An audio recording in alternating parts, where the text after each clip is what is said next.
Bonsoir. Tanama est un mot taïno qui signifie papillon. Nous y évoquons donc l'âme, l'esprit, la transformation, le changement, à travers des sujets au carrefour du sociétal et du sanitaire, du coutumier et du culturel, du bien-être et du soin, du traditionnel et du médical, pour provoquer le changement, la transformation avec positivité, en apportant information, conseils, solutions et onguents. Parce que l'éveil à nous-mêmes est le premier pas vers un mieux-être et un meilleur vivre ensemble. C'est une émission tout public proposée par Amalgame Humanis, association caritative, originellement et depuis plus de 30 ans en faveur de l'enfance défavorisée, des publics dits empêchés, et de lutte contre les discriminations et les violences, notamment LGBTQI-phobes et intrafamiliales. Elle porte 2 lignes d'écoute, la ligne Voix arc-en-ciel à destination des personnes LGBT et la ligne Prévention suicide. Ce soir, nous abordons une thématique qui nous aura tous concernés ou qui concernera tout le monde. Et donc, nous allons parler de l'adolescence. Donc, l'adolescence, transition ou crise, cette période s'accompagne de nombreux changements, aussi bien physiques que psychologiques. Par exemple, apparition des caractères sexuels secondaires, pilosité, jambes, aisselles, etc. Mue de la voix, accélération du développement, de la croissance, mais aussi peut-être une incidence émotionnelle provoquée par toutes ces mutations hormonales et autres. 2 citations évocatrices. La maladie de l'adolescence est de ne pas savoir ce que l'on veut et de le vouloir cependant à tout prix. Ça, c'est Philippe Solers qui le dit, écrivain. Et puis un autre écrivain dit « L'adolescence est l'âge où les enfants commencent à répondre eux-mêmes aux questions qu'ils se posent ». C'est George Bernard Shaw. Est-ce que c'est ce qu'on appelle la crise de l'adolescence ? Cette expression des plus connues et des plus hésitées en termes d'éducation et de parentalité. On évoque là une période transitoire entre l'enfance et l'âge adulte, reconnaissable comme un ensemble de troubles, sautes d'humeur, attitudes de défi, opposition aux parents, fugue, enfin tout un tas de choses assez négatives, si on peut dire isolement social, absence scolaire, symptômes de dépression, violence verbale ou physique, etc. En somme, une période vécue a priori avec beaucoup d'émotions par le jeune, mais comme un chemin de croix pour beaucoup de parents. C'est un passage rituel qui requiert donc des accompagnants et nous en parlons ce soir avec le docteur Melora Balaga. Bonsoir, docteur. Bonsoir. Et Raphaël Esser, cadre socio-éducatif et, je peux le dire, chef de service de la MD Agine, donc MD Agine, Maison des adolescents, Guadeloupe et des îles du Nord. Donc, en premier lieu, docteur Balaga, est-ce qu'on peut parler de l'adolescence ? A priori, le terme apparaît dans les recherches et dans certains débats publics au XIXe siècle. Donc, c'est un phénomène assez récent quand on parle d'adolescence. Il est pertinent selon la culture dans laquelle on l'utilise. Mais en votre qualité de psychiatre, est-ce que vous pouvez nous dire comment vous définissez l'adolescence ? Alors, je vous remercie déjà pour la question, mais du coup, c'est vrai que vous avez bien présenté tout à l'heure ce qu'est l'adolescence. L'adolescence, c'est vraiment une période de crise, comme on dit, et c'est le passage entre l'enfance et l'âge adulte. Parce que c'est la période où l'enfance n'est plus vraiment un enfant, mais n'est pas vraiment un adulte. Donc, cette période de crise qui est transitoire entraîne tous les bouleversements que vous avez cités tout à l'heure, alors notamment psychiques, cognitifs, sociaux et physiques. Parce que le physique a un rôle très important chez un enfant quand il voit apparaître des choses qu'on voit chez les adultes, mais qu'est-ce que c'est et à quoi ça sert et pourquoi j'ai ça ? Donc, comme vous disiez tout à l'heure, effectivement, c'est le moment aussi où l'enfant commence à répondre aux questions qu'il se pose et il a souvent tendance à penser que les parents ne savent pas ce que c'est et les parents n'ont pas vécu ça. Et nous, en tant que parents ou en tant qu'adultes, on se dit aussi, mais qu'est-ce qui se passe ? Qu'est-ce qui se passe chez cet enfant ? Parce qu'on n'a plus le souvenir que cette crise a été si importante. Ouais. Et la crise d'adolescence, d'un ado à l'autre, n'est pas la même. Donc c'est vrai que ça peut questionner les parents et ça peut aussi questionner les adolescents. D'accord. Alors, est-ce qu'on peut parler de la psyché, si on veut dire l'état d'esprit d'un adolescent ? On a donc... on va avoir une première image, on va dire peut-être ça représente le cerveau des jeunes adolescents. Et donc, on va vous demander de réagir sur comment est-ce qu'on peut définir justement cet état psychologique chez l'adolescent. Alors, cet état psychologique, c'est vraiment... Alors, je vois le mot passage. C'est intéressant parce que c'est vraiment un état de passage. un état de passage qui est très compliqué à gérer quand il n'y a pas les accompagnants nécessaires, quand l'enfant n'a pas le cadre qu'il faut, la réassurance qu'il faut. Tout ça commence à l'âge de la petite enfance, où il y a toutes les étapes de développement psychique qui se font, où l'enfant apprend à se rassurer, à faire confiance à l'autre, à évoluer, à réfléchir avec des éléments qu'on lui a appris à mentaliser. Mais c'est vrai que la psyché de l'enfant est très bouleversée à ce moment-là. On parle de bouleversement. C'est vraiment le mot bouleversement avec un état de crise qui est difficilement gérable pour l'enfant, qui n'est plus un enfant, qui est un adolescent. Cet adolescent qui est comme on dit, adolescent, qui est entre les deux. D'accord. Mais qu'est-ce qui provoque, est-ce qu'on peut dire, est-ce qu'on a défini ce qui provoque cette crise? Pourquoi c'est une crise en fait? Alors nous, on appelle ça une crise, mais on va dire plutôt que c'est une transition. C'est une crise parce que l'enfant ne sait pas vraiment ce que c'est. Et je pense que tout un chacun, on ne peut pas le définir autrement que comme ça, parce qu'effectivement, ce n'est pas un état permanent. Quand il y a un état qui n'est pas permanent et qui est rempli de bouleversements, on appelle ça des crises, comme dans le sanitaire, comme dans toute autre chose. Donc on appelle ça crise, mais en vrai, c'est juste un état de transition entre l'enfance et l'âge adulte. D'accord, un état quelque part où l'enfant, comme le parent, ne comprend pas réellement ce qui se passe en lui. C'est ça. Et c'est un peu, d'où on va dire la nécessité aussi de l'accompagner. Donc on a une deuxième image qui nous parle des besoins de l'adolescent. Donc c'est un schéma donc en pyramidal où on aura donc à la base les besoins physiologiques, c'est-à-dire tous les besoins qui doivent être, que l'on doit répondre, la faim, la soif, faut te donner un abri, etc., jusqu'à la réalisation de soi en passant par le plaisir et la sécurité, le sentiment d'appartenance et l'estime de soi. Donc est-ce qu'on peut considérer que ces besoins-là sont, on va dire, les éléments auxquels il faut répondre dans l'absolu pour avoir un adolescent, on va dire, équilibré? Oui, épanoui. Alors, c'est vrai qu'on n'a pas de recette miracle pour répondre à tous ces besoins-là. Les besoins primaires, on y répond dès l'enfance, dès l'âge du nourrisson. Mais c'est vrai que tout le reste, ça vient petit à petit, par étapes. Ça fait aussi partie des éléments qu'on va retrouver dans la personnalité de l'enfant. Un enfant ou un adolescent qui grandit, il a obtenu des choses de ses parents, donc de la réassurance et autres, mais ça dépend aussi de ce que lui, il ressent à l'intérieur de lui, donc de sa propre personnalité. Parce qu'il ne faut pas oublier qu'un adolescent, il est en quête identitaire, et donc du coup, il cherche à s'individualiser de ses parents. C'est une séparation. Et c'est vrai qu'à ce moment-là, cette quête de réassurance ne peut pas être totalement remplie par le parent, parce que le parent, il est là, c'est un parent, certes, il veut faire de son mieux, mais parfois, ce n'est pas suffisant. Ce n'est pas suffisant parce que la demande de l'enfant ou de l'adolescent ne sera pas claire.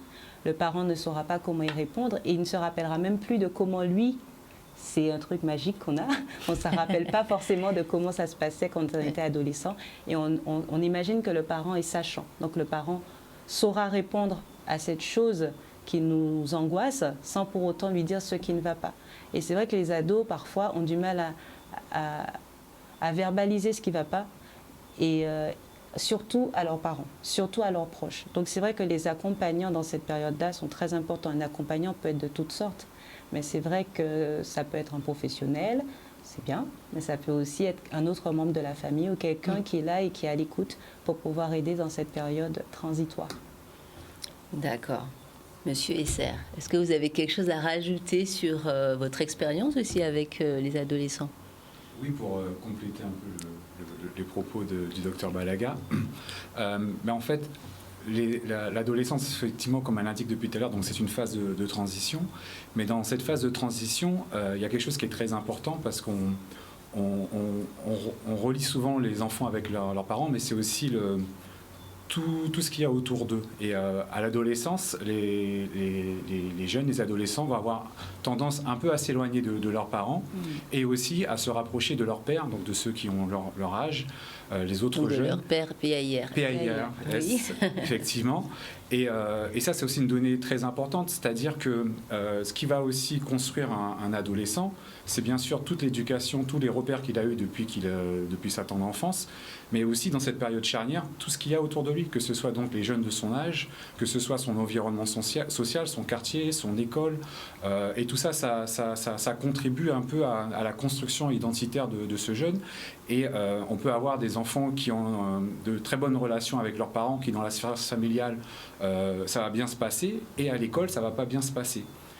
Peut-on imputer l'éducation des parents? Non, il y a tout un tas de paramètres, et c'est vrai que cette période est assez complexe à comprendre, puisque il n'y a pas que le parent et l'enfant, il y a tout un tas d'autres personnes qui vont rentrer en contact avec lui, enfin depuis tout petit, il est socialisé. Mais à cette période particulièrement, l'enfant va avoir tendance à se détacher de ses parents et un peu plus accorder de force à ce qui est dit par ses pairs, PAIRS. Ouais, donc les amis, l'entourage. Donc effectivement, l'individu se développe à travers différentes sphères de socialisation. La famille, d'abord, évidemment, le cocon, mais ensuite tous les milieux dans lesquels il va évoluer, l'école, ensuite son travail, etc., sont des lieux de socialisation, c'est-à-dire des lieux où ils vont acquérir des nouveaux codes, des nouvelles valeurs, etc. Donc, est-ce qu'on peut aussi imputer ça peut-être aussi à la personnalité de l'enfant, parce que tous les enfants ne se ressemblent pas. Et effectivement, même dans une même famille, avec les mêmes parents, je dirais le même père, la même mère, on peut avoir des enfants qui vont dans des directions totalement différentes. Donc, on va parler donc finalement de la MDA, donc la Maison des Adolescents, qui est donc un dispositif dans lequel vous travaillez tous les deux.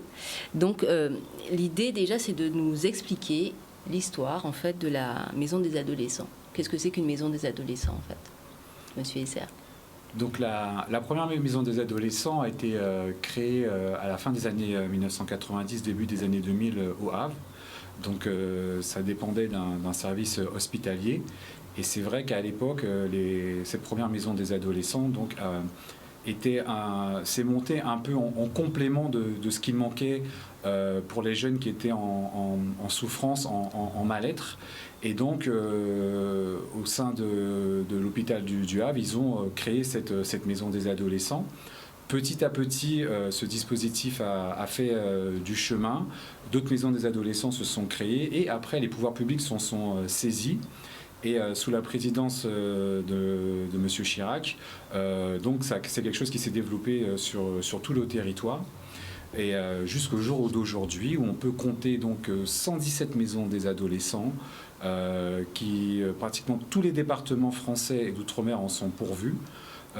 En France hexagonale, il n'y a que 3 départements qui n'en sont pas pourvus, sinon partout il y en a. Donc si j'ai indiqué 117, c'est parce que dans certains départements qui sont grands, il y a plusieurs maisons des adolescents. Donc voilà l'historique un peu des maisons des adolescents qui en 20 ans sont passées de une à une couverture nationale et même sur l'outre-mer assez exhaustive. D'accord. Alors moi, dans mes petites recherches, j'ai trouvé 3 mots-clés importants: anonyme, gratuit, sans rendez-vous. Est-ce que c'est bien le cas? C'est exactement ça. On aurait pu rajouter confidentialité et tant d'autres. Mais oui, c'est exactement ça. C'est-à-dire que donc, les maisons des adolescents, en tout cas sur la nôtre, on accueille un public de 11 à 25 ans. Les jeunes donc, peuvent s'y présenter anonymement. S'ils ne souhaitent pas décliner leur identité ou donner un pseudo, ils peuvent tout à fait. Gratuit, évidemment. Un mineur peut se présenter sans l'autorisation de ses parents. Et quand un jeune vient à la maison des ados, tout ce qui se dit là-bas reste confidentiel.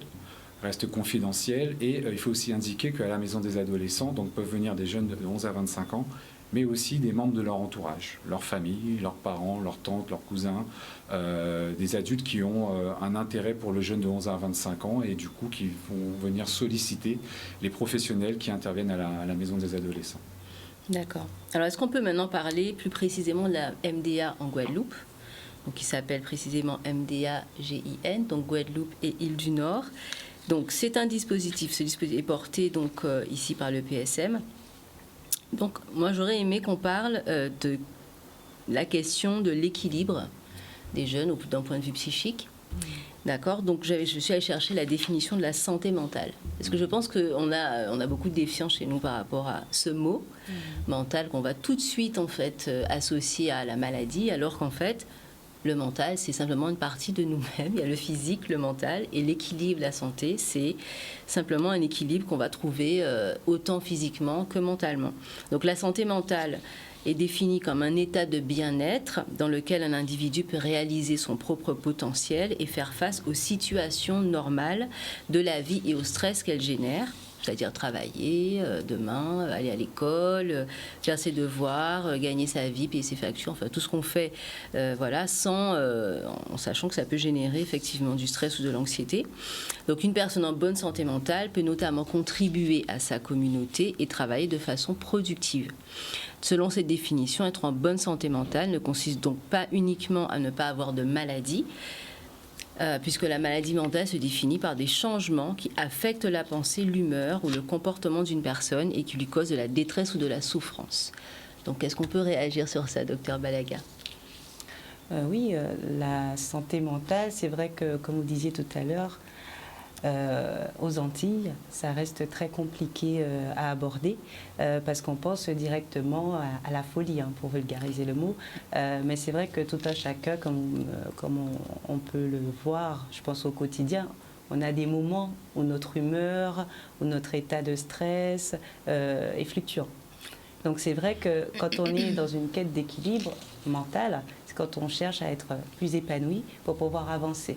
Et c'est vrai qu'on oublie souvent que le bon équilibre ou le bien-être, parce qu'en ce moment on parle beaucoup du bien-être, est important pour pouvoir arriver aux objectifs qu'on se fixe dans la vie. Et le stress prend une place tellement importante qu'on oublie que le bien-être existe. Donc pour les adolescents, parce qu'on parlait des ados, c'est vrai que le bien-être et la santé mentale pour les ados est très importante, parce que du coup, ça permet d'éviter de rentrer dans des maladies, parce que ça aussi c'est important, il faut le dire, puisque vous disiez que la santé mentale, l'équilibre, c'était pas vraiment une absence de maladie, mais c'est vrai que c'est un petit peu ça. Quand on est bien, quand on a l'équilibre mental, on n'est pas malade, mais on peut l'être. Ça ne veut pas dire qu'aujourd'hui, nous, on est bien, demain, on ne peut pas être bien. Ouais. Donc c'est pour ça que j'insiste là-dessus, parce que cet équilibre, comme on dit, s'il y a équilibre, il y a des équilibres aussi qui existent. Et c'est quand il y a des équilibres qu'il peut y avoir cette maladie. Donc pour rebondir sur les ados, c'est vrai qu'il est, et c'est aussi le rôle de la MDA, la prévention permet de maintenir un bon équilibre pour éviter d'arriver à un stade de maladie. Tout à fait. Monsieur Esser, docteur Esser, pas encore. Pour compléter ce que disait le docteur Balaga, donc là vous avez parlé de santé mentale, effectivement vous avez donné une définition très très très large, mais à la MDA ce qu'il faut bien comprendre c'est que ce qui est recherché, c'est là où je vais rebondir sur les propos du docteur Balaga, c'est vraiment le bien-être du jeune.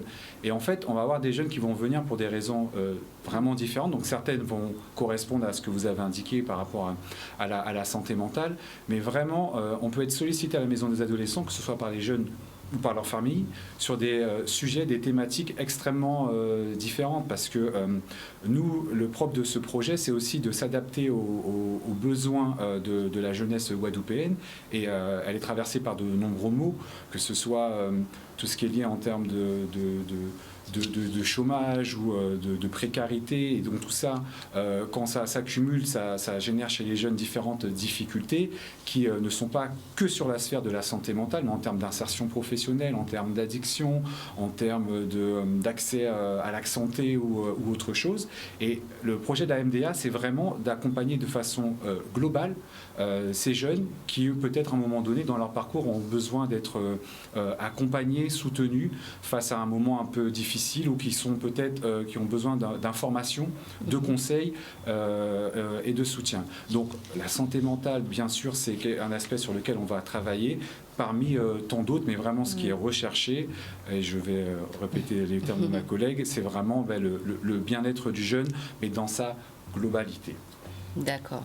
Donc ça va nous permettre tout de suite d'aller faire une visite de la MDA, donc, qui est implantée aux Abîmes. Et on va donc regarder, et à Basse-Terre, mais on va y venir tout à l'heure. Donc on va donc regarder un petit reportage réalisé par Daniel Dabriou, donc à la MDA des Abîmes, à Morne-Verga. La Maison des adolescents de Guadeloupe et des îles du Nord reçoit des jeunes de 11 à 25 ans qui peuvent s'y présenter avec ou sans rendez-vous. Pour les mineurs, ils peuvent y venir sans l'autorisation de leurs parents et les jeunes peuvent donc s'y présenter même de manière anonyme sans décliner leur identité. On y reçoit aussi également leur entourage proche, leur famille ou leurs voisins qui, chacun, que ce soit les jeunes ou l'entourage, ont des demandes, des besoins concernant peut-être une situation difficile, un moment de vie un peu compliqué ou alors un besoin d'information. Pour cela, il y a une équipe pluridisciplinaire qui sera prête à les accueillir. Et ainsi, tout un tas d'espaces ont été réfléchis pour bien accueillir ce public. Donc on a 2 salons d'entretien qui vont permettre de prendre le temps d'écouter la situation de tout un chacun, un espace informatique qui va permettre de soutenir peut-être des jeunes qui n'ont pas accès à l'outil informatique à leur domicile et ça va les aider dans leur scolarité. Une cuisine qui va permettre de mettre en place un atelier cuisine pour soutenir les jeunes, donc justement sur l'apprentissage ou peut-être pour des jeunes majeurs sur l'autonomie au niveau de la cuisine. Un espace polyvalent qui peut prendre différentes configurations en fonction qu'on y mette en place des ateliers individuels ou collectifs. Et une salle de détente pour des jeunes qui ont besoin justement de s'apaiser et de se recentrer sur eux-mêmes. Alors, je suis éducatrice spécialisée au sein de la Maison des adolescents de la Guadeloupe, sur le site de Basse-Terre. Et mon travail à moi est d'accueillir, d'écouter, d'orienter, d'informer et d'accompagner des jeunes adolescents âgés de 11 à 25 ans, ainsi que leurs familles qui se posent tout type de questionnements par le biais d'entretiens ou encore d'activités. Donc, le but de toutes ces démarches est d'accompagner le jeune vers son bien-être. À la Maison des adolescents, nous accueillons entre autres des parents et des adolescents. Donc, les personnes que nous accueillons, les jeunes, ont entre 11 et 25 ans. Donc, il s'agit de jeunes qui sont en pleine croissance, on va dire les choses comme ça.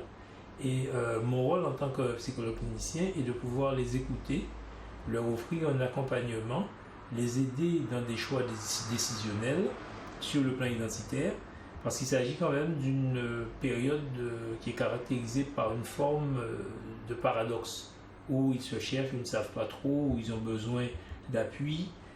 Donc il s'agit pour nous de leur permettre d'avoir cet espace de bien-être et de bienséance. Donc nous revoilà, donc on a visité un très beau site, donc le site de la MDA à Morne-Verga aux Abîmes, qui est aussi, vous êtes donc qui est multisite, puisque vous avez aussi un site au Carmel, à Basse-Terre. C'est ça, c'est-à-dire que sur ce nouveau projet, donc c'est une maison des adolescents qui sera répartie in fine sur 5 sites. Donc actuellement, depuis le 22 juillet est ouvert la maison des adolescents à Basse-Terre sur le quartier du Carmel, donc vraiment tout près de l'église du Carmel.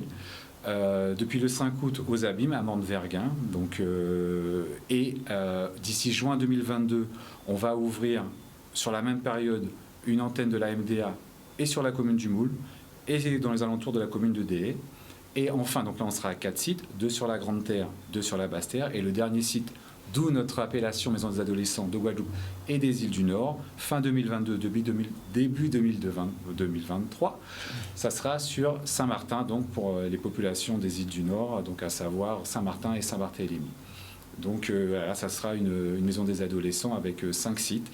Et je tiens vraiment à préciser que sur chacun des sites, le projet, c'est d'offrir la même qualité de service. C'est-à-dire que si on est sur l'antenne de DE, on aura la même qualité de service que si on est aux Abîmes ou ailleurs. C'est pas pour telle chose, il faut aller aux Abîmes, autre chose, il faut aller au Moule, et encore autre chose, il faut aller à Basse-Terre. Non, le projet, c'est de rapprocher la MDA du lieu de vie des jeunes et des familles. D'accord, donc ça signifie, quand vous dites ça, ça veut dire qui trouve-t-on en fait sur place sur le site de la MDA? Merci pour cette question, c'est vrai qu'on n'en a pas parlé, c'est très important. Donc les professionnels qui vont se trouver à la MDA, c'est vraiment une équipe pluridisciplinaire. Donc on va y trouver des éducateurs spécialisés, des assistantes de service social, un psychologue, un médecin pédopsychiatre. On peut y trouver d'autres jours une sage-femme, des conseillers de mission locale. Mais vraiment, en ce qui concerne l'accueil, donc ce sont les éducateurs, les assistantes sociales, psychologues que vous allez trouver essentiellement. Et d'autres professionnels quand, en fonction de la situation du jeune ou de la famille, s'il y a besoin de mettre en place un accompagnement. L'idée, c'est vraiment le principe du guichet unique, c'est que quand le jeune ou la famille vient à la maison des adolescents, qu'elle trouve sur place un panel de professionnels et de services très différents qui va répondre à sa demande, plutôt que de se disperser, aller dans différents services sur tout le territoire. L'idée, c'est vraiment de rapprocher l'offre de services publics, j'ai presque envie de dire, pour les jeunes et les familles en fonction de leurs besoins. Quelque part, ça permet effectivement de pallier à cette dispersion administrative quand on doit faire des démarches. Parfois, on a l'impression qu'il faut aller sur plusieurs sites. Ça peut être fastidieux, on peut renoncer parce qu'on se dit que c'est trop compliqué. Donc, c'est un peu l'idée, c'est d'aider le jeune à aller au bout de son projet en facilitant. Voilà, c'est exactement ça, en le facilitant dans un premier temps, donc à ce que les services soient donc centralisés dans un premier temps à la MDA. Et puis surtout aussi de mettre en place des actions avec des différents services qui vont, si le jeune en est d'accord, bien sûr, et la famille aussi, se coordonner entre eux pour pas que chacun travaille de façon clivée et isolée. Donc il y a aussi cette idée de rapprocher et que les services se coordonnent pour mieux accompagner le jeune et la famille en fonction de sa situation. D'accord. Alors avant de parler du fonctionnement de la MDA plus largement, on prend une petite page de pub et on revient dans quelques minutes. Donc nous revoilà pour parler de l'adolescence et de la maison des adolescents en Guadeloupe. Donc nous allons aborder, maintenant je voudrais parler plus largement, plus en profondeur du fonctionnement de la MDA. Donc la singularité d'une maison d'adolescents, c'est qu'elle fonctionne en réseau, comme on disait, c'est un guichet unique. Donc on peut voir à l'image une photo donc, de tous les logos des partenaires de la MDA en Guadeloupe. Et donc, monsieur Essa, est-ce que vous pouvez nous expliquer un peu quels sont les types en fait, de partenaires qui travaillent avec la MDA ? Très bien. L'idée dans ce projet, si vous voulez, c'est que pour répondre aux questionnements et aux besoins des personnes qui viennent à la MDA, donc les jeunes ou les familles, c'est pour répondre à leurs besoins, qu'il y ait des services spécialisés.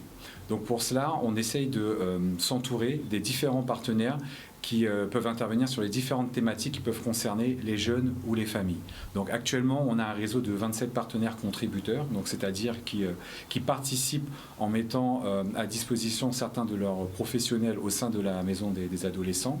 Donc ça peut être des services déconcentrés de l'État, ça peut être des associations, des services sociaux, médico-sociaux, issus du secteur éducatif, donc sanitaire, et on espère aussi associatif, peut-être aussi des partenaires du secteur culturel, artistique, sportif.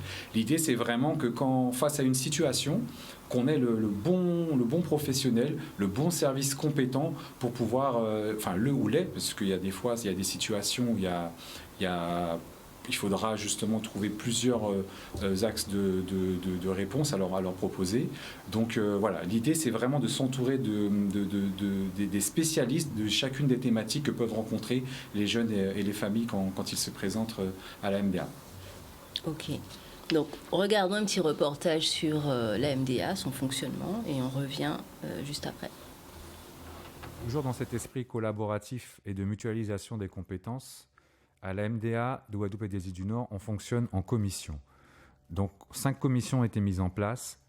Fonctionnement et organisation, animation et programmation des activités, communication, prévention et centre de ressources. Les commissions sont vraiment le cœur de la MDA. C'est vraiment la partie invisible mais qui est centrale. Tout ce qui est mis en place, que ce soit en termes d'activité, d'agencement des lieux, de réflexion sur la façon dont on va accueillir et accompagner le public, est travaillé donc au sein de ces commissions. Je suis la présidente de l'association Libellule. C'est un groupe de parents d'enfants en situation de handicap neuromoteur. Aujourd'hui, nous avons mené beaucoup d'actions sur la Guadeloupe, beaucoup d'activités. Nous nous sommes rapprochés de la MDA, car c'est la maison des ados. À l'association Libellule, il faut savoir que nous avons énormément d'adolescents dans notre association. La MDA est le lieu le plus approprié pour que les jeunes puissent se rencontrer, les valides et les invalides, et puis surtout cette mixité entre les jeunes invalides et valides. Ils font de la danse, ils font du chant, ils font du théâtre, du cirque. Je pense qu'aujourd'hui, les personnes invalides peuvent faire autant de choses que les personnes valides. Et cette mixité permettra à démystifier le handicap, à voir que nous pouvons faire énormément d'actions ensemble. La MDA, vraiment, c'est le lieu qui s'y prête le mieux et que tout le monde puisse se rencontrer sous un même lieu avec toutes les activités que nous pouvons mettre en place. La Mission Locale est une association qui est en charge de l'accompagnement des jeunes de 16 à 25 ans. Donc les CISP, les conseillers en insertion socio-professionnelle, ont pour mission d'accompagner les jeunes dans ce parcours. Nous avons également une mission d'impulser une dynamique partenariale sur l'ensemble du territoire afin de répondre aux besoins des jeunes. Et c'est dans ce cadre que nous collaborons avec la MDA, donc la Maison des Adolescents. Donc nous participons également aux commissions de prévention et nous mettrons à disposition les CISP ainsi que notre psychologue pour réaliser des permanences. Je suis assistante sociale dans un établissement scolaire où je suis chargée d'apporter écoute, conseil, orientation et accompagnement aux jeunes et à leurs familles. J'interviens aussi à la Maison des Adolescents où l'Académie de Guadeloupe met à disposition son personnel pour poursuivre ce travail avec d'autres partenaires.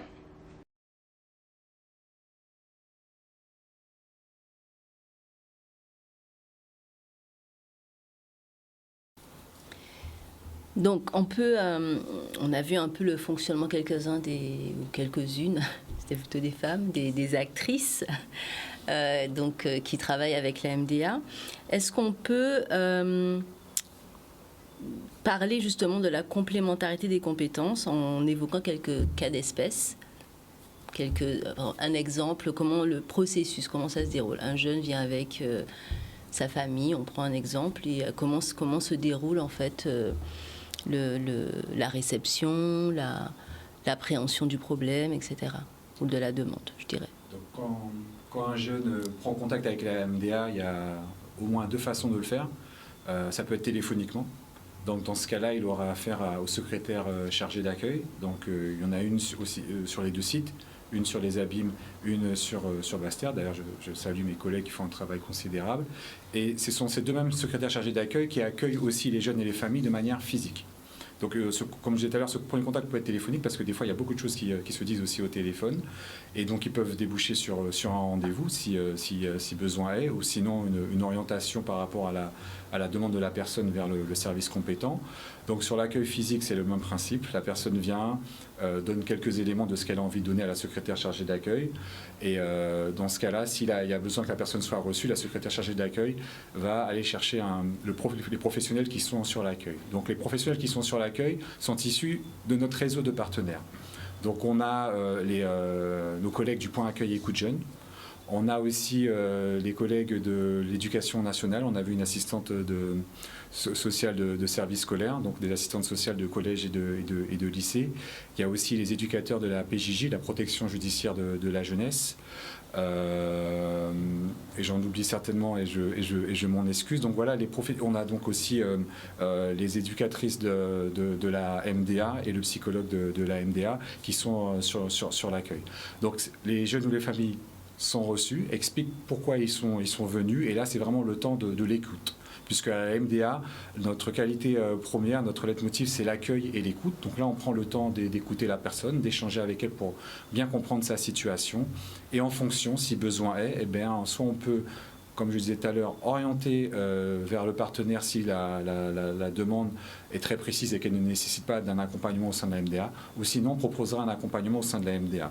Et dans cet accompagnement qu'on va proposer, donc, à travers les 27 partenaires contributeurs qui font partie de notre réseau, en fonction des besoins de la personne, on ira solliciter tel ou tel partenaire. Donc toujours l'idée du principe du guichet unique, que tout soit dans un premier temps centralisé au sein de la MDA pour faciliter la mise en route de l'accompagnement et faciliter les démarches de la personne.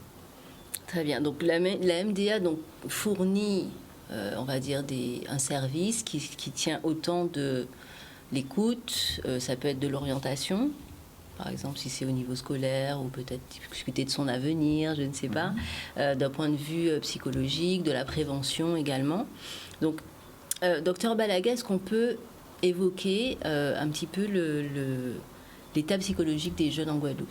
Par exemple, les jeunes que vous suivez à l'EPSM ou à la MDA à Basse-Terre, qu'est-ce qu'on peut dire des jeunes Guadeloupéens, et peut-être est-ce qu'on peut parler aussi de l'aspect culturel? Est-ce que l'aspect culturel entre en compte justement dans les questionnements ou les problématiques qui s'opposent aux jeunes en Guadeloupe?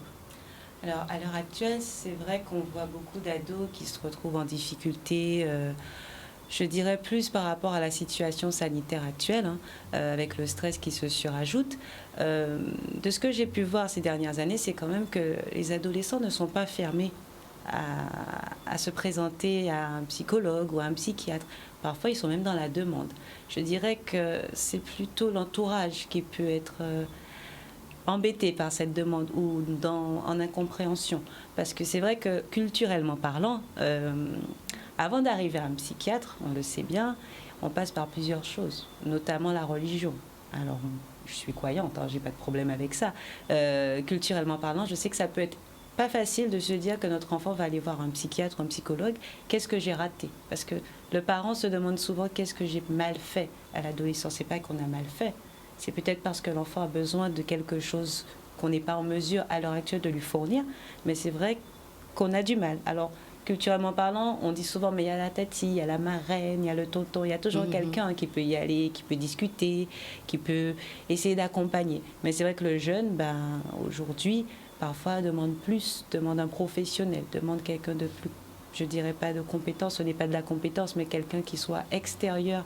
Qui est plus objectif aussi, où il y a moins d'affect. Voilà, parce que les affects sont très très importants. Le jeune a peur de blesser, le jeune a peur de décevoir. Et c'est vrai que ne serait-ce que ces éléments-là peuvent créer aussi des difficultés en plus qui vont entraver cet équilibre dont on parlait tout à l'heure au niveau de la santé mentale. Et aux Antilles, c'est pas différent des autres endroits. Mais c'est vrai qu'on a nos pensées, on a nos habitudes, on a nos craintes. Et ça revient. Ça revient qu'on le veuille ou pas. Donc c'est vrai que parfois, ça peut entraver la prise en charge de l'enfant et retarder cette prise en charge qui aurait pu permettre d'éviter certains troubles. Voilà. Est-ce qu'on peut je vais dire, peut-être mettre en lumière, selon votre expérience, des problématiques qui sont plus récurrentes chez les jeunes? Beaucoup la dépression. Mais ça, c'est l'une des premières causes, la 4e cause mondiale, on le sait, la dépression chez l'adolescent. L'anxiété, tout ça, c'est ce qu'on retrouve majoritairement à l'heure actuelle, des jeunes qui souffrent de la situation, qui souffrent sur le plan scolaire. Il ne faut pas oublier non plus le harcèlement scolaire qui est très présent. Exacerbé aussi. Exacerbé surtout. Alors, on dit souvent que c'est exacerbé. Je pense que les jeunes ont plus de facilité maintenant à dire ce qui se passe, parce que c'est vrai que quand on croise des ados, parce qu'on dit jusqu'à 25 ans, mais quand on discute avec des jeunes adultes de 25 ans, ils reviennent sur des choses de quand ils étaient en maternelle ou primaire. Et c'est vrai qu'il y avait déjà des notions de harcèlement qui n'avaient peut-être pas été perçues ou que le jeune ne l'avait peut-être pas compris comme ça. Donc c'est vrai qu'aujourd'hui, avec la vulgarisation, les médias, les jeunes ont plus accès, alors on dira peut-être parfois mal accès à ce qui pourrait être leurs sentiments ou ce qu'ils ressentent ou ce qu'ils peuvent transmettre, mais c'est vrai que ça permet parfois d'accéder à des problématiques qui seraient passées, on va dire, à l'as. Sinon. Monsieur Essa, vous voulez réagir? Sur donc les types de situations que l'on rencontre à la MDA, il y a, ce qu'on rencontre beaucoup, c'est les difficultés intrafamiliales. Soit aussi bien des parents qui viennent solliciter la MDA parce qu'ils ont des difficultés relationnelles avec leur enfant, ou un enfant qui peut être orienté par un établissement scolaire, et puis en échangeant avec lui, on se rend compte que ce qui fait que l'établissement scolaire a été interpellé, eh bien, au final, il y a des choses qui sont aussi liées un petit peu à la situation, à la maison. Donc, il y a beaucoup de choses qui sont dans les relations intrafamiliales. Et puis, comme disait le docteur Balaga aussi, des jeunes qui sont en mal-être, aussi bien par rapport à la période due au Covid, où on a aussi des jeunes qui sont dans une telle souffrance, des fois, qui sont un petit peu sur des penchants un peu suicidaires, pour des multiples raisons. Mais c'est vrai que voilà, c'est ce genre on a toutes sortes de situations, de profils, mais j'ai été surpris depuis les 2 mois que nous sommes ouverts de voir à quel point il y avait beaucoup d'échanges entre les parents et les enfants. Voilà, il y a des choses aussi à travailler, et d'ailleurs on a des partenaires pour ça aussi, mais voilà, c'est très important. Et c'est cette souplesse-là qui est intéressante aussi dans la MDA, parce que ça fait partie des rares lieux où parents et enfants peuvent, il y en a d'autres qui existent, attention, mais peuvent venir se rencontrer à la demande de l'un ou de l'autre pour travailler aussi sur ces questions. Ce qui est intéressant aussi, c'est que c'est un service public et que finalement, c'est gratuit. Aller voir un psychologue en cabinet, c'est pas à la portée de tout le monde. Donc ça permet au fait de mettre en tout cas ce type de soins et d'accompagnement à la portée de tous. Et ce que je trouve intéressant aussi, c'est la territorialisation en fait, de la MDA. On constate qu'en fait, qu'elles sont situées à Basse-Terre et aux Abîmes, à l'abord en fait des établissements scolaires. Donc est-ce que c'est une intention d'accessibilité, on va dire, est-ce qu'on peut Vous avez bien analysé, effectivement. C'est exactement ça. L'idée, c'est que aussi bien les 5 bassins, les 5 sites qui vont être ouverts pour rapprocher donc, du lieu de vie de la population, c'est la même chose en termes d'accessibilité. Le paramètre le plus important quand on cherche des nouveaux locaux, c'est la proximité avec les établissements scolaires en correspondance avec l'âge des jeunes. Donc bien sûr, collège et lycée, les écoles primaires, c'est pas notre public, même si certaines jeunes de 11 ans peuvent être encore dans le primaire. Donc ça, c'est vraiment très important, que ce soit à proximité des établissements scolaires. À Monteverguin, c'est le cas. On est tout près des lycées Bainbridge et Jardin d'Essai, du collège du Rézé. Et au Carmel, il y a différents lycées, Gerville-Réage, Persévérant, le collège Pita. Donc pour le Moulde et Saint-Martin, ça va être aussi un critère très important. Et puis, alors je ne sais pas si dans le déroulé de l'émission on est encore là, mais pareil, sur chaque site, après avoir trouvé la proximité des établissements scolaires, on va trouver un site qui va nous permettre de mettre en place différents espaces pour offrir une bonne qualité de service. C'est ce qu'on a vu dans la première vidéo, entre un lieu pour l'accueil du public, une cuisine, parce qu'on veut vraiment que ça reste une maison, un espace polyvalent qui va ressembler à un salon, un espace d'accueil avec une secrétaire, une salle de réunion, et on va y venir plus tard, donc la salle de détente, je n'en dis pas plus. Voilà, on va y revenir dans quelques minutes. Donc, quelque part, c'est intéressant, la maison des adolescents, l'appellation, c'est aussi offrir quelque part un autre foyer, c'est-à-dire un lieu où on peut, dont on peut se rapprocher, où on doit trouver convivialité, écoute, docteur Balaga. Oui, tout à fait, parce qu'on sait que les ados se retrouvent, donc Monsieur Esser, je vais vous appeler docteur Esser, Monsieur Esser le disait tout à l'heure, on se retrouve avec beaucoup de jeunes qui ont des difficultés dans leur famille, ne serait-ce qu'entre les parents ou avec des frères et sœurs, et qui se retrouvent parfois dans la rue parce qu'ils n'ont pas d'autres alternatives. Donc la maison des adolescents qui se retrouvent là, ouvert, accessible, incognito, parce qu'il y a ça, non stigmatisant, c'est aussi ça qui est important. Du coup, ça permet un ancrage pour ce jeune, pour qu'il puisse faire ses leçons, pour qu'il puisse se sentir dans un espace serein, pour qu'il puisse évoluer et qu'il puisse dire à quelqu'un, là, ça ne va pas. Ça, c'est très, très important, parce que dans la pratique de tous les jours en tant que psychiatre, on voit que les ados disent, mais je ne sais pas où aller. Parfois, ils disent, je ne sais pas où aller, donc je vais dans la rue. Ce n'est pas une solution, mais quand il n'a pas d'autre solution, parce qu'il ne connaît pas les solutions, il prend cette facilité-là. C'est vraiment intéressant, parce que finalement, l'affect, en fait, l'affect des parents, de la famille, des frères et sœurs, la pression, parce qu'on ne se dit pas aussi qu'un enfant, un jeune, peut vivre en fait le rapport à ses parents ou les attentes comme une pression. Et ça, peut-être qu'il est intéressant peut-être de le déconstruire un peu. Docteur Malaga. Oui, c'est intéressant. Après, c'est vrai que le parent est là pour accompagner son enfant pour qu'il atteigne, on va dire, la réussite sociale, qu'il réussisse à fonctionner sans le parent demain, parce que l'objectif est là dans l'éducatif. C'est l'autonomisation de chaque individu pour pouvoir fonctionner. Mais c'est vrai qu'avec les années qui sont passées, la mondialisation et je dirais même cette ère numérique que on est en train de vivre, ce n'est pas pour rien que l'adolescence, on en parle jusqu'à l'âge de 25 ans. Tout a été déconstruit. Donc c'est vrai qu'aujourd'hui, est-ce qu'on devenait adulte? Tout est compliqué. Bon, on devenait adulte plus tôt parce qu'on n'en avait pas le choix. Il y avait des rites de passage. Oui. Alors, au niveau des Antilles, il y avait beaucoup cette idée de la communion, la première communion qui était avec la religion, où on se disait, à 18 ans, les parents avaient souvent tendance à dire, à 18 ans, ça y est, tu es un grand. Il faut que tu travailles, il faut que tu aies ton indépendance. Pour les femmes, il faut te marier. C'était pas dit comme ça, mais c'était un petit peu l'idée. Une Catherine à 25 ans. C'est ça. C'était un peu l'idée qui circulait. Aujourd'hui, avec les études longues ou les études tout court, on finit de travailler, on finit ses études à 25 ans. C'est pour ça peut-être qu'ils ont mis 25 ans au niveau de la fin de l'adolescence.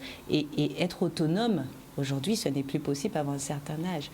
Ils ont tendance à dire que pour qu'un individu soit autonome, il faut qu'il ait passé 28 ans pour se dire que je peux subvenir à mes propres besoins. Donc l'adolescence n'est plus ce qu'elle était avant. Donc c'est vrai qu'il y a les rites de passage qui se font dans différentes cultures, où il y a ces passages-là, mais qui sont en train de se perdre avec la mondialisation actuelle aussi. Donc le jeune ne sait pas à quoi se référer. À quel moment je suis un adulte? Est-ce que c'est quand j'ai le permis?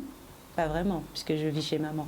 Est-ce que c'est quand j'ai mon travail? Pas vraiment, parce que je peux rester chez maman, parce que j'ai peut-être pas les moyens de prendre ma maison. Donc finalement, je suis toujours sur la coupole de maman. Donc est-ce que je suis un adulte chez les adultes? Alors va être un adulte chez les adultes. Non, tu restes un adolescent, tu restes mon enfant. Donc c'est vrai que c'est compliqué aujourd'hui pour un adolescent de savoir à quel moment il devient adulte. Et ça, c'est dans les affects, c'est dans le ressenti, et c'est dans ce qu'on nous envoie aussi au niveau de... je dirais, des médias. Oui, est-ce qu'on peut dire aussi que quelque part, avec l'uniformisation de l'éducation, puisqu'il y a aussi des réformes de l'éducation, par exemple la fessée, on ne donne plus de fessée, enfin voilà, il y avait quand même pas mal de choses qui changent dans notre façon de voir en fait l'éducation. Et même aujourd'hui, une personne qui a un enfant à 18 ans, c'est trop tôt. Or, à l'époque, quand même, moi, je vois mes parents qui me disaient à 25 ans, j'avais déjà 2 enfants. Oui. Ce qui, pour nous, aujourd'hui, paraît trop précoce, etc. Donc, effectivement, l'adolescence est une période beaucoup plus longue aujourd'hui. Bien sûr. Ça commence plus tôt et ça finit plus tard. Voilà. C'est ce qu'on a tendance à dire. Mais c'est vrai que le sentiment d'être adulte ne vient pas comme ça. Il se construit aussi. Donc aujourd'hui, une jeune de 18 ans n'est pas la même jeune qu'il y a 30 ans à 18 ans. À 18 ans, il y a 30 ans, on savait tout faire. Maintenant, on voit des jeunes de 18 ans qui ne savent rien faire, qui ne font pas la vaisselle, qui ne font rien du tout, parce que soit il n'y a pas eu de moment où ça a été appris, soit qu'il n'y a pas eu d'accompagnement, soit on ne leur a pas dit « c'est important que tu saches le faire ». Le monde a beaucoup changé, donc c'est vrai que les ados ont du mal parfois à se retrouver. Je vois parfois dans des situations où un ado nous dit, quand on lui dit « mais comment tu ne sais pas faire la vaisselle ?» Non, j'ai pas appris ou je l'ai pas fait. Et on se retrouve avec des ados à qui on demande de faire la vaisselle le premier jour, et il sait pas faire, et puis finalement il le fait tout seul. Parce que quelqu'un lui a appris, quelqu'un lui a dit, quelqu'un lui a fait confiance, quelqu'un lui a pas dit « ah, laissez ça là ». Je ferai. Non, on lui a donné des tâches qu'il doit respecter. L'ado a besoin de limites, l'ado a besoin d'accompagnement, d'encadrement. Et c'est vrai que parfois on a tendance à se dire mais il grandit déjà. Et presque aussi on peut dire une responsabilisation, parce que j'ai l'impression qu'on veut quelque part dans une éducation très protectrice ou hyper protectrice, quelque part déresponsabiliser le jeune. Or, on est censé le rendre autonome. Et j'ai l'impression qu'effectivement, à 18 ans, il y a beaucoup de jeunes qui partent en études et qui ne savent pas tenir une maison, ou qui ne savent pas, parce qu'on les a quelque part voilà, en disant ce sont des enfants, ils auront le temps de faire ça quelque part. Oui, parce que c'est vrai que c'est générationnel. Hein. Dans certaines générations, on arrive au stade où on n'a pas envie de faire comme avant. Parce qu'avant, c'était trop dur. Avant, c'était difficile, on n'arrivait pas. C'est vrai que là, aujourd'hui, on se dit ça, mais quand on recroise ces mêmes mamans qui disent « Ah ben si j'avais su, peut-être que j'aurais fait un peu plus comme ». Et on se retrouve avec des jeunes qui disent « Mais ma mère ne me met pas de limites. J'ai besoin de limites. Moi, je vais tout tester. Je suis adolescent, je suis là pour tester. Mais qui me met mes limites ? Même si je ne suis pas content, j'en ai besoin. » Donc ça, c'est vrai que c'est des phrases qui sont récurrentes chez les ados que je rencontre. Oui. Donc ça, c'est une idée aussi à déconstruire, chers parents. Les enfants ont besoin de limites. Alors, on va regarder une dernière vidéo pour aborder un peu une technique, on va dire, de soins, d'encadrement, de bien-être qui est proposée par la MDA aux Abîmes et à Basse-Terre. Sur toutes les MDA. Sur toutes les MDA. Nous avons sur chacun de nos sites une salle de détente d'inspiration Snozelen. Pourquoi ? L'idée est vraiment d'offrir aux jeunes que nous recevons un espace qui va leur permettre de se détendre, de s'apaiser, de se recentrer sur eux-mêmes et sortir un peu de leur quotidien. Je suis médecin pédopsychiatre à la maison d'adolescents où on a créé un espace spécifique pour accueillir les adolescents pour la gestion du stress ou de l'anxiété par la méthode de la pleine conscience, en individuel ou en groupe. Qu'est-ce que c'est la pleine conscience? C'est un entraînement des capacités intentionnelles. En fonction des difficultés de l'adolescent, on l'aide à diriger son attention sur ses émotions, son mental, son corps, ses sens, afin de l'aider à se reconnecter à lui-même. Je suis éducatrice spécialisée, sophrologue et coach en images au sein de l'association Amayam Humanis. Nous intervenons à la maison des adolescents, dans la salle de détente d'inspiration Snozelen, par des ateliers de sophrologie ludique, sophrologie dynamique et sophrologie dansée à destination des adolescents de 11 à 25 ans et de leur famille. Je peux pas aller plus bas.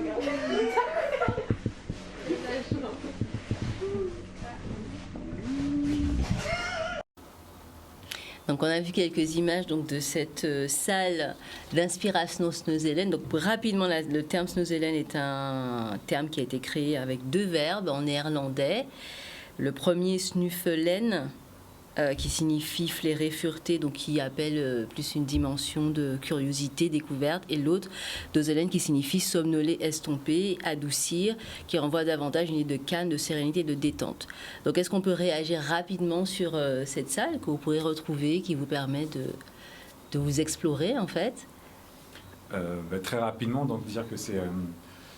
Sur chacun de nos sites, on va retrouver cet espace qui est un peu original dans le cadre d'une maison des adolescents, puisque généralement, c'est plutôt utilisé dans des structures accueillant des personnes en situation de handicap. Là, ce n'est pas du tout le but premier, mais l'idée, c'est vraiment, comme indiqué dans le reportage, pour aider aux jeunes à s'apaiser par rapport à tout ce qu'on a décrit durant l'émission, par rapport au mal-être des jeunes, à tout ce qu'ils rencontrent dans leur quotidien. L'idée, c'est qu'ils aient un endroit un peu coucounant afin de se retrouver et de se détendre. Donc chez nous, on appelle ça la salle de détente d'inspiration Snozelen, et je vous remercie parce que je ne connaissais pas la définition et l'étymologie du terme Snozelen. Docteur Balaguer? Alors c'est vrai que je l'ai pas encore expérimenté ni utilisé à la FDA, mais cette salle est très importante chez les ados parce qu'ils ont peut-être eux du mal à se la représenter au quotidien. C'est quelque chose qui est important pour le bien-être, qu'on peut faire un petit peu chez nous aussi, hein, une petite salle cocooning, mais ça aide tout autant les ados que la famille. Ça permet d'apaiser les esprits, surtout quand on est dans la tourmente. N'oublions pas que l'adolescence est une période de tourmente, donc on en a besoin tout le temps. Tout à fait. Alors ça, on va terminer malheureusement cette émission. Voilà, je vais vous donner une petite citation pour vous donner à réfléchir. On dit que l'adolescence est le plus bel âge de la vie. Dans le même temps, pourtant, on l'associe à l'ennui, à la révolte, à l'émergence du pubertaire et du sexuel, aux transgressions, au questionnement identitaire et aux besoins d'utopie. On l'oublie dès qu'on en est sorti, au moins en partie. On cherche cependant, dès que l'occasion se présente, à retrouver notre adolescence dans ce fameux un jeunisme duquel, à en croire les magazines, on a du mal à échapper. Je pense que ça résume bien ce dont on a parlé ce soir. Donc l'adolescence est une période de transition qui peut être pleine de bouleversements, assez chaotique, mais qui peut être accompagnée, qui peut être entourée. Rapprochez-vous des MDA en Guadeloupe. Donc je rappelle qu'elle est à Morne-Verguin aux Abîmes. C'est ça, Morne-Verguin et au Carmel à Basse-Terre. Et si je peux juste me permettre de donner rendez-vous, parce que samedi prochain... on a le visuel, on peut le voir en quelques secondes. Samedi 20 novembre, donc il y a l'inauguration officielle de la MDA, donc de tous les sites. Donc sur le site de Morne-Verguin, de 15h à 18h30. Donc venez en famille, entre jeunes. C'est ouvert à tout le monde et on va terminer en beauté avec une Zumba avec Steve Ségor. Mais venez si vous voulez mieux comprendre ce qu'est la MDA, vous aurez la possibilité de visiter le site des Abîmes, notamment de vous faire une idée de ce que c'est la salle de détente d'Inspiration Snozelen. Donc samedi 20 novembre à partir de 15h à Morne-Verguin. Voilà, donc l'inauguration officielle de la MDA, donc c'est samedi prochain. N'hésitez pas donc à vous rapprocher des MDA, des professionnels qui sont là pour vous, pour nous et pour les jeunes Guadeloupéens. On remercie donc Amalgame Humanis pour cette émission, les partenaires Voix Arc-en-Ciel et Prévention Suicide et Canal 10, et on vous souhaite une bonne soirée.